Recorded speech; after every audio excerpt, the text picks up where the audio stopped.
Republicans, of course, are open to discussing how to improve the Medicare Advantage payment formula.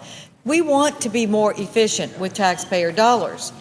But do we want to do that in the context of creating a massive new entitlement program and ask Medicare to pay for it? Or to cut life-saving benefits for seniors? Is that what we want to do?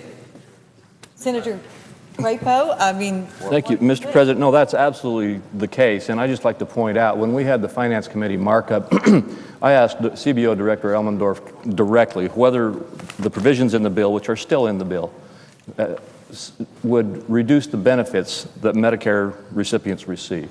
And his response was, for those who would be enrolled otherwise under the current law, yes. I mean, there's been a lot of talk here about, well, we're not cutting Medicare benefits, or we are, or it's this or that. The bottom line is the CBO director said it directly. Yes, we're cutting benefits. And I'd like to ask the sponsor of this amendment a question, because I know there are some who are saying, well, the reason we're cutting Medicare Advantage is that it's so expensive, and we should be cutting Medicare and controlling its costs, and that it's like 14% more expensive than fee-for-service Medicare. Some people say, well, if you're defending Medicare Advantage, you're defending overpayments in health care plans. Would the senator from Utah like to respond to that criticism that some are making? Well, I'd be delighted to do that. You know, to be clear, the so-called overpayments to Medicare Advantage plans do not go to the plans. As a matter of fact, they go to the seniors in the form of extra benefits. That's a pretty important thing that a lot of people miss. 75% of the additional payments to Medicare Advantage plans are used to provide seniors with extra benefits, including chronic care management. You would think you'd want to do that. Hearing aids, eyeglasses. The other 25% of any extra payments are returned to the federal government. I mean, I can't imagine why anybody wouldn't want to do that. Mr. President, I would ask the distinguished senator from Utah, let me ask you to also respond to the arguments that claim that the government really can't afford now to continue overpaying these private plans, and that the Medicare Trust Fund is going broke. Of course, we tried actually several years ago to shore up the Medicare program, trying to do it in a responsible way, not cutting out the Medicare benefits that these seniors can receive as an affordable option. But what do you say to that? Well, you've pointed out the Medicare Trust Fund is going broke, and yet what do we have from the other side? Take almost $500 billion out of Medicare. Now, to trust me, I'm deeply concerned about the solvency of the Medicare Trust Fund. Could I say, it's my understanding that Dr. Barrasso has actually seen Medicare Advantage patients. He and Dr. Coburn are probably the only two, and maybe we could give us the benefit of his experience, and also not only the benefit of his experience, but I'm sure he's going to tell us what's the impact going to be on these people, on the low-income seniors from his state. Well, I agree with the senator from Arizona that people choose to be on Medicare Advantage. 11 million people have chosen to be on Medicare Advantage because it's a wise choice to make, because they get better benefits. They get dental care. They get the vision care. They get the hearing. They get the fitness thing. But we do. Just as we do. And, and it works on preventive care and coordinated care, so it's no surprise. I don't think they have as nice a gymnasium, though, as we're going to get.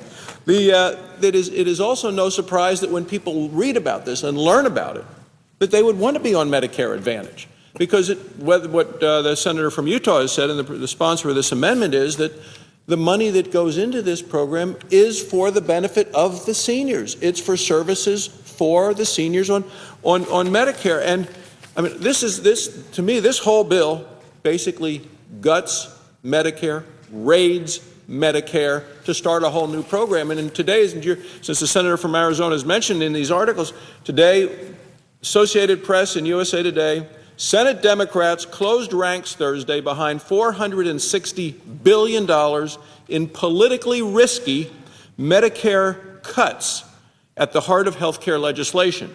Goes on to say approval would have stripped out money to pay for expanding coverage to tens of millions of uninsured Americans. So they're going to take $460 billion, this says, away from our seniors who depend upon it for their Medicare and start a whole new government program. It says, Washington Times, front page story, headline, Democrats win cuts of $400 billion to Medicare. McCain pushed for another way to pay. So I look at this and say, this is not fair to our seniors, not fair to the patients that I have taken care of for 25 years in Wyoming, taking care of families, taking care of folks when they, grandma breaks her hip, and what we need to do for our patients. So these are choices that people have made. 11 million Americans have chosen Medicare Advantage because there is an advantage to them for the health care they get, the additional services, the coordinated care, the preventive care. Anyone who looks at this and studies it says, I want to sign up for this. And it's been wonderful in rural areas. It's been wonderful in big cities. This has helped a lot of people in the country. So it's not surprising that 1 out of 4 people in the country on Medicare have chosen Medicare Advantage. But yet what we're seeing here is the Democrats want to get rid of Medicare Advantage. So let me get this straight. So basically, by removing the choices that seniors have as a part of Medicare Advantage, dental, vision, hearing, fitness, etc., we are taking away from them what we ourselves enjoy every single day here in the United States Senate. we are taking it away from seniors, and we're using all of that money to start a new government program when we know that Medicare itself is going to go broke by the year 2017. I think we ought to be listening to one of the only 2 doctors in the United States Senate who really knows, who's been on the ground, who's met with the people, who understands what this means to senior citizens, a quarter of whom are on Medicare Advantage. And in the end, I believe we actually not only help the seniors to be more healthy, but we save a lot of money in the end. Trust me, I'm deeply concerned about the solvency of the Medicare Trust Fund. As you know, we've been sounding that alarm for years. For years. That's why it's so shocking that we are debating a $2.5 trillion health reform bill that does almost nothing to make sure that Medicare is sound. In fact, does a lot of things to make it unsound, or almost nothing to make sure Medicare is around for future generations. Instead, we're just creating another federal entitlement program that we cannot afford, while Medicare is $38 trillion in unfunded liability. No, the senator's absolutely right. And, a lot of people who are trying to defend these cuts are saying, well, these extra costs in the Medicare Advantage programs are just going to make insurance companies' profits bigger and to help for large CEO salaries and so forth. But nothing could be further from the truth. The reality is, as the senator from Utah has already indicated, that 75% of this 14% extra payment goes to, in these plans, go to provide the seniors with the extra benefits that we are talking about here. And then 25% is returned to the federal government, right, not to insurance companies, not to CEOs. And I have a chart here. We're going to make this into a bigger one. But when those who support this program say that we are not cutting Medicare benefits, this chart, I apologize, it's a little bit small, but this is a chart of the United States, and it shows you what's happening to the benefits of Medicare Advantage beneficiaries. And as you might guess, the dark red is more than 50% reduction in the benefits of the people in those dark red states. And in the medium red colors, it's between 25 and 50% reduction in coverage. The only states that don't have a reduction in coverage are the white ones. There's 3 or 4 states that are not seeing deep cut Medicare Advantage benefits. And those who say, like the president who said was one of his goals, that if you like what you have, you can keep it. Not if you live in one of the states that's not in white on this chart, because your benefits will be cut.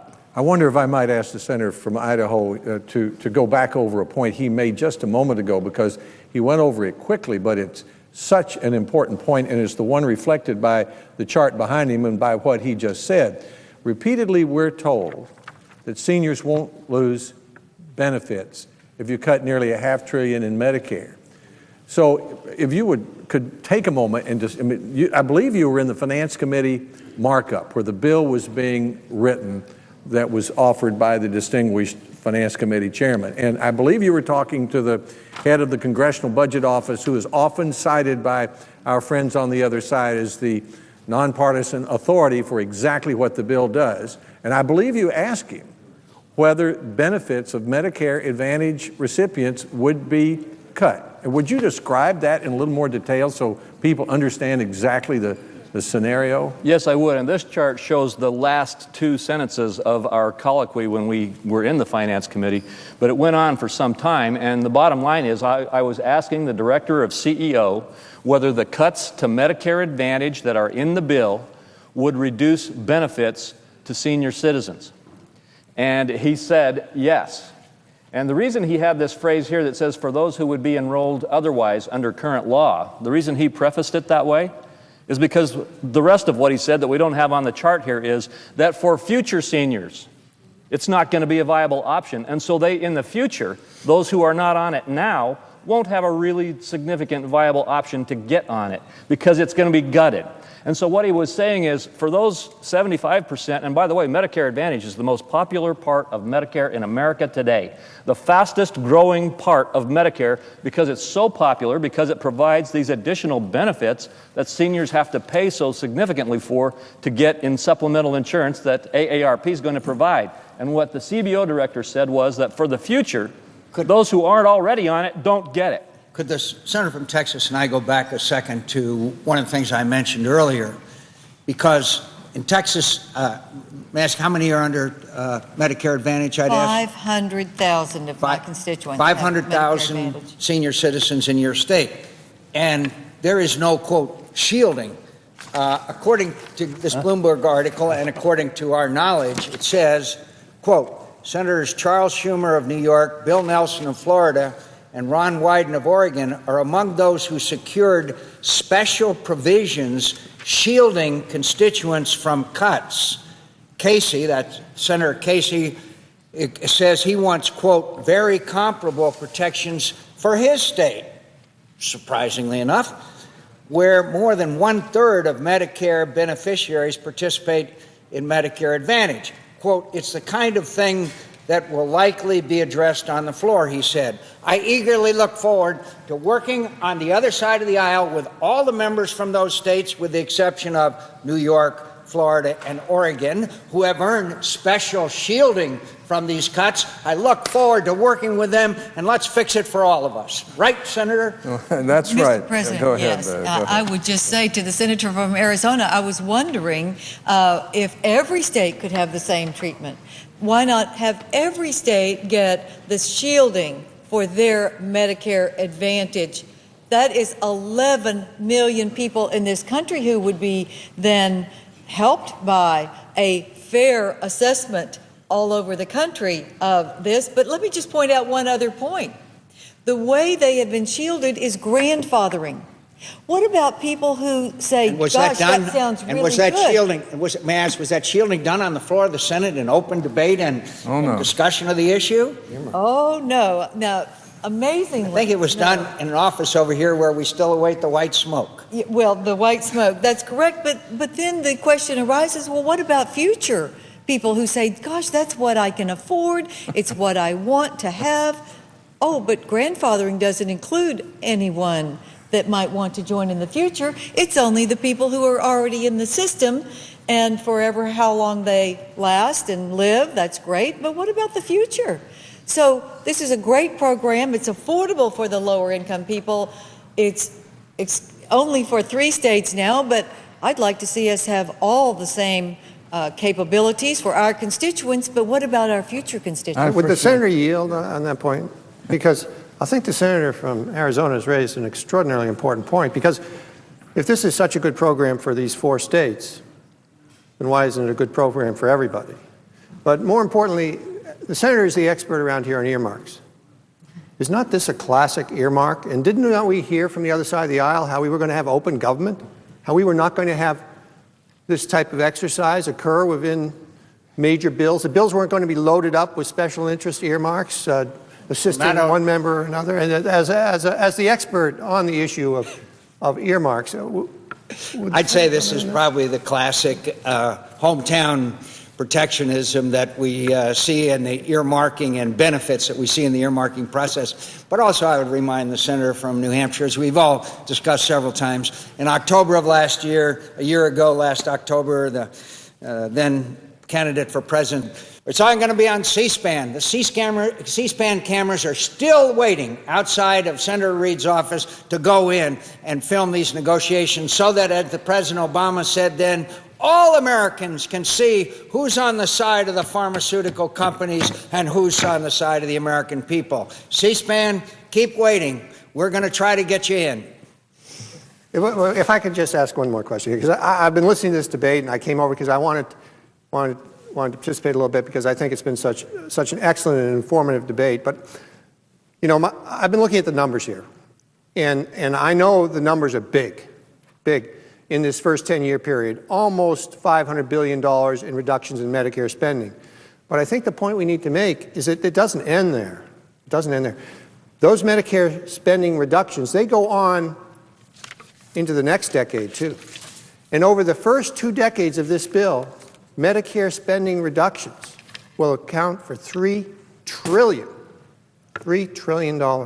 And how can anybody argue against what the senator from Idaho said, which is this translates into real reductions in Medicare benefits? Isn't the vitally important point here in this discussion is this massive money that's taken out of Medicare is not being used to save Medicare. It is creating a huge new entitlement program. So here we are with Medicare going broke in 7 years. We're taking money out of it in order to create a new program. And the senator, that's what the crime that's being committed here. And the senator is absolutely right. And the new program, by the way, will not be solvent either. So we're compounding the insolvency of the future that we're passing on to our children. We're taking $500 billion out of a program that's going to be insolvent before the end of this decade. $3 trillion over 20 No, but years. I'm saying before the end of this decade. And we're giving it to another program that is already insolvent. I mean, it's almost... It will be insolvent. It will be insolvent. It's almost insane what they're doing. And then they wonder why the American people are having such a difficult time, why we have 10% unemployed, why the underemployment is 17% in this country. Those are people who try to get part-time jobs because they can't get full-time jobs. That's what the real percentage is. And yet, this whole program is about helping low-income people and minorities. When you stop and think about it, that's what Medicare Advantage is about. They can't afford these, as the distinguished senator from Arizona has said. They can't afford these supplemental policies that AARP is going to make a lot of money off if they can kill this program. There are a lot of gaps in traditional Medicare benefits, including high cost sharing and no out-of-pocket limits. That's why 89% of seniors have some form of supplemental coverage on top of Medicare. For many low-income Americans and minorities, Medicare Advantage is the only way that they can afford the supplemental coverage. I want to compliment all of my colleagues here on this floor, the distinguished senator from Arizona, the distinguished senator from Idaho, and the distinguished senator from Texas. Our only doctor on the floor right now, and one of only 2 in the Senate, Senator Barrasso from Wyoming, of course, our leader in the Senate, both on the Budget Committee, Senator Gregg, and of course, Senator Alexander. You guys have really summed this up. It's pretty good. And could I say again, we've had spirited debate and discussion on this floor. It's clear that the majority of the American people do not support the proposal that is before us. And they don't support meetings in private, mostly in secret, closed negotiations.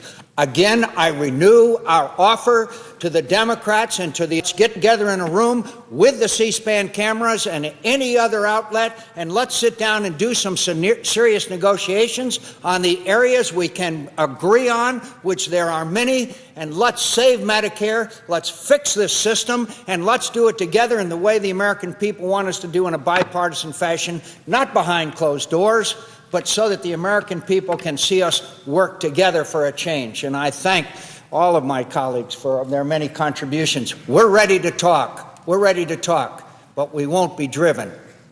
Mr. President, I would just like to return to a point that was made earlier about the President promising and it being understood by everyone that if you like what you have, you can keep it. But on Medicare Advantage, once again, the CMS has estimated, and I would ask the distinguished senator from Utah to verify, that enrollment in Medicare Advantage will decrease by 64% under this bill. And a lot of seniors are going to be very badly hurt by this, no question. And poor people. 8.5 million seniors. And a lot of them are minorities as well, by the way. I mean, this is amazing to me, how we go through all kinds of demagoguing about low-income people and minorities, and yet they're going to take one of the most important benefits away from them. And that benefit is mentioned for 2010. And they act like it's not part of Medicare. I can't believe some of the arguments that have come from the But I other asked side. the senator from New Hampshire, what happens? What happens that a senior member on the Budget Committee, a person who's well known for his knowledge of the economy, of the budgetary situation in America, what happens? What happens, I asked the senator from New Hampshire, if we pass this massive bill? What happens to America's economy? Well, my view is this. First off, we know a couple of facts. That we grow the government by $2.5 trillion over a 10-year period when this bill is fully implemented. We also know that the tax increases during that period will be approximately $1.2 trillion, tax increases and fees.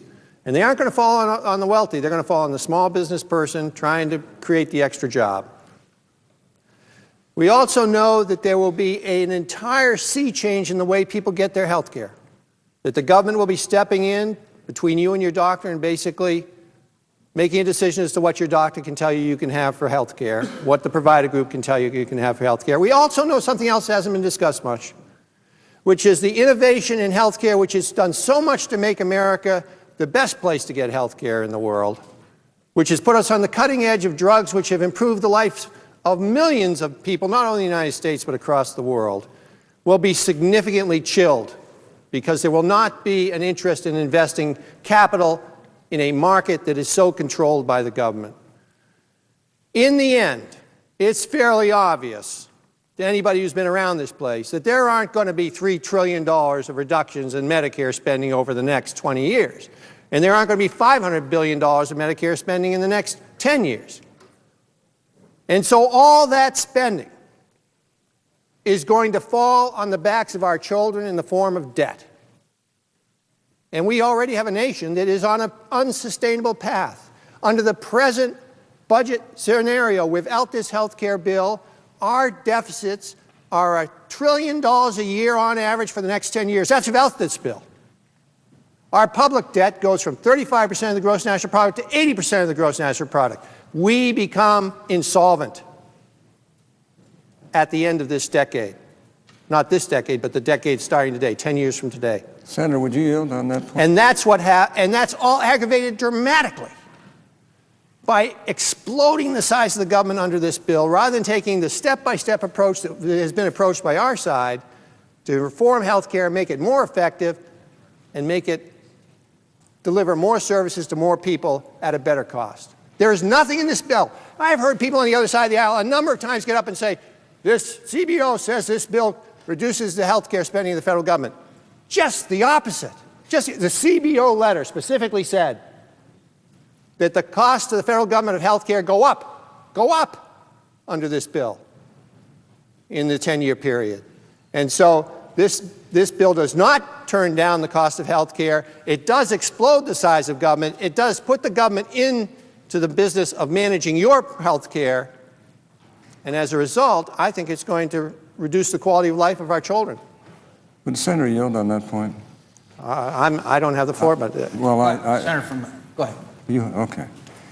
Well, the Senator's pointed out that you really don't believe they can afford to all these programs. You're not suggesting this is a game, are you? I am suggesting that it is very difficult under any scenario to believe that this Congress is going to do anything other than spend the money that is put in this bill. It's certainly not going to end up making the reductions in Medicare that it proposes in this bill. If it does make those reductions, though, I think the senator from Utah has been absolutely right in saying those reductions should go to making the Medicare system solvent. They shouldn't go to creating a brand new entitlement. On that point, I think Senator Crapo would like exactly to emphasize Senator Gregg's point. Yeah, I'd like to engage, I'd make a comment or two and then engage again with the chairman or the ranking member of the Budget Committee. Often people talk about driving the cost curve down, and frankly, when you talk to Americans about what they want in health care reform, the vast majority of them say the reason we need health care reform is because of the skyrocketing costs of health care and health care insurance. And those who are promoting this bill say that they are bending that cost curve down. My question is, which cost curve are they talking about? Is it the size of government? Are they bending the size of government growth down? No, as the senator from New Hampshire said, they're growing government by $2.5 trillion for the first true 10-year period of the bill. Are they driving personal health care costs down? No, the CBO report that we recently got said that 30% of Americans will see their health insurance go up, and the other 70% will at best see it stay just about what it is today, rising at the same levels it is today. Are they talking about the federal deficit? Well, the chairman of the Budget Committee has just indicated to us that we're going to see skyrocketing deficits, and those who claim that this bill is going to reduce the deficit can say so only if they take into account all of their budget gimmicks, like not counting the first 4 years of the spending, or the hundreds of billions of dollars of taxes that are going to be imposed on the American people, or the Medicare cuts that we've been talking. You can take any one of those three out of this bill, and it drives the deficit up in a skyrocketing fashion. Is that not correct, Senator? And has the senator from New Hampshire ever heard of legislation where you pay in the first 4 years before a single benefit comes about? You know, nowadays I see these advertisements that you can buy a car and you don't have to make a payment for a year, and then you can start making payments. On this deal, it's the reverse.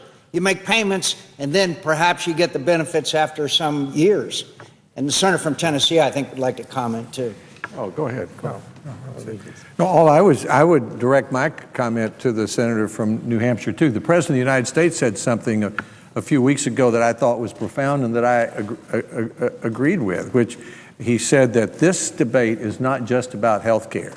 It's about the role of the federal government in the everyday lives of the American people. And I believe he's exactly right about that, which is why so many Americans are turning against this bill. Would the senator from New Hampshire agree that the president was correct, that this debate is about, in my words now, Washington takeovers, more taxes, more spending, more debt, taking over car companies? It's not just about health care. The enormous interest across the country in these votes comes from a much larger picture than just this health care bill. Well, I think the senator from Tennessee has once again hit the nail on the head. And I respect the president's forthrightness, because the president has said very simply, he believes that prosperity comes from growing the government.